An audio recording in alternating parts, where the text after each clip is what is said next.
लोकसभा में बजट पर चर्चा के दौरान कल एक बहुत रोमांचक नजारा देखने को मिला जब लोकसभा अध्यक्ष ओम बिरला को मजाक मजाक में टीएमसी सांसद अभिषेक बनर्जी ने सुना दिया और बाकायदा अभिषेक बनर्जी ने मुस्कुराते हुए वह बात बोल दी कि ओम बिरला की बोलती बंद हो गई।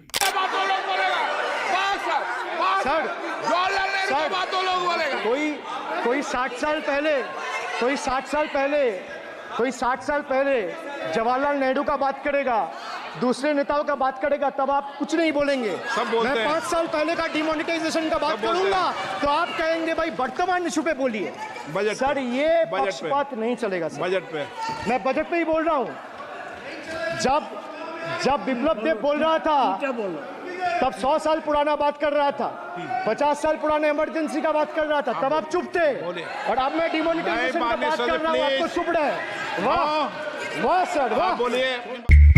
लोकसभा सत्र में जालंधर की कांग्रेस सांसद और पंजाब के पूर्व मुख्यमंत्री चरणजीत सिंह चन्नी और केंद्रीय खाद्य प्रसंस्करण उद्योग राज्य मंत्री रवनीत सिंह बिट्टू भिड़ गए। दोनों के बीच तीखी बहस हो गई जिससे लोकसभा में माहौल गर्म हो गया। चन्नी ने बिट्टू पर कांग्रेस के साथ गद्दारी का आरोप लगाया, जिस पर बिट्टू ने चन्नी को भ्रष्ट सांसद करार दिया। रवनीत सिंह बिट्टू झल्ला करड़ वेल में जाने लगे। तभी चन्नी से पहले कांग्रेस सांसद अमरेंद्र राजा भी अवेल की ओर पड़ गए। बहस के कारण 2 बजे तक सदन की कार्यवाही को फिर स्थगित करना पड़ा।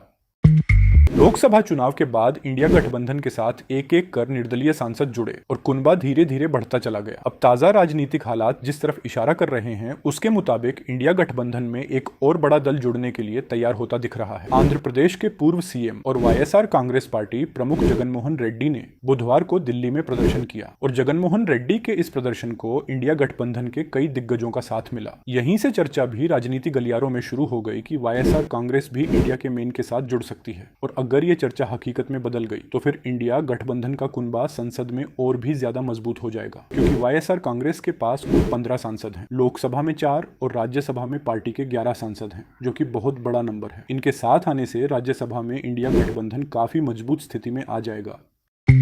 दिल्ली में आम आदमी पार्टी को नया ठिकाना मिल गया है। बता दें कि केंद्र सरकार ने पार्टी दफ्तर के लिए जगह अलॉट कर दी है। जानकारी के मुताबिक आपके राष्ट्रीय कार्यालय का नया पता अब बंगला नंबर 1 रविशंकर शुक्ला लेन होगा। आपको बता दें कि यहीं से पार्टी की सभी गतिविधियां संचालित होंगी। केंद्र सरकार ने दिल्ली हाई कोर्ट के आदेश के बाद आपको नया कार्यालय अलॉट किया है। हफ्ते भर पहले ही दिल्ली हाई कोर्ट ने केंद्र सरकार के सामने डेडलाइन तय की थी और जगह देने का निर्देश दिया था। हाई कोर्ट का कहना था कि अब और वक्त नहीं दिया जा सकता है, 25 जुलाई तक इस मामले में फैसला लिया जाएगा।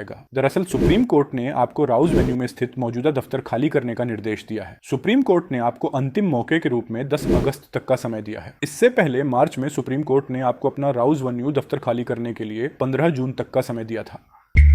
बजट 2024 में एक ऐसा ऐलान हुआ है जिससे कि प्रॉपर्टी बेचने वालों को तगड़ा झटका लगेगा। प्रॉपर्टी बेचने पर इंडेक्सेशन नामक मिलने वाले एक बड़े बेनिफिट को अब हटा दिया गया है। हालांकि बजट में प्रॉपर्टी बेचने पर लगने वाले long term capital gains tax को 7.5 कम करके 12.5 किया गया है, लेकिन इससे उतनी राहत नहीं मिलेगी जितनी पहले मिलती थी। आसान शब्दों में कहे तो अब आपको पहले की तुलना में प्रॉपर्टी बेचने पर ज्यादा टैक्स पेमेंट करना पड़ेगा। आपको बता दें कि 23 जुलाई को बजट में वित्त मंत्री निर्मला सीतारमण ने प्रॉपर्टी बेचने पर कैपिटल गेन टैक्स पर बड़ा ऐलान किया। वित्त मंत्री ने राहत जिन देते हुए कहा कि रियल स्टेपस में 20% लंगर टर्म कैपिटल गेन टैक्स को कम करके 12.5% कम कर दिया गया है। पहली नजर में देखें तो ऐसा लगेगा कि प्रॉपर्टी बेचने पर लगने वाले टैक्स को कम करके बड़ी राहत दी गई है, लेकिन ऐसा नहीं है।